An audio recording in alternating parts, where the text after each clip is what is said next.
she came over. She was sort of, I think, in the middle of the pack in terms of the sisters, and I don't know really how old she was when she got here. I don't think she really had any formal education. I'm certain that she didn't go to college. And I think the most that she probably had was English classes. Always spoke with with a Yiddish accent, but was completely literate in English. The sort of folklore in the family is that they met at some kind of an anarchists meeting. Maybe it's true.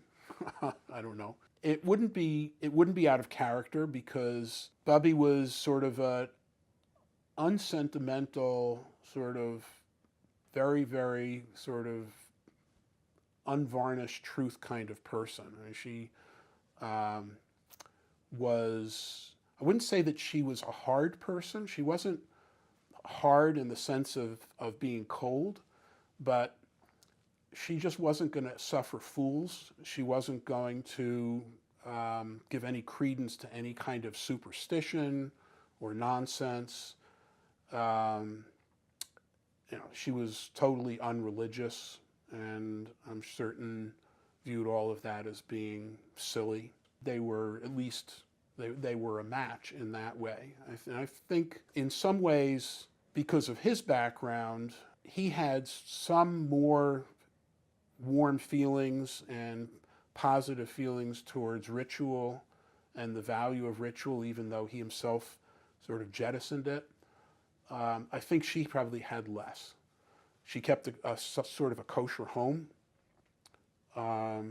because I think that's just how she was raised, and that's what you do, and that's what she did. But beyond that, I cannot think of anything having anything remotely to do with religion that ever was a part of her life.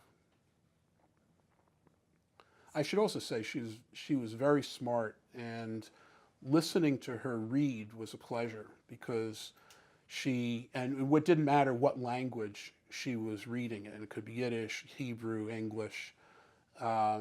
She had an expressiveness and sort of fluidity about the way she would read that was really just very nice, and a comfort with it. And it was almost like she was speaking as she was reading material. I think that in some ways she participated in his intellectual life in more of a way than one might think of in terms of her just being, I mean, she wasn't a professional person. She came off in many ways as just being a traditional housewife. But intellectually, I don't think there was anything that he would write, any material that he produced that she wasn't fully comfortable with. I don't know how much they discussed together, and whether I doubt that she did much in the way of critique of his material, but I don't think that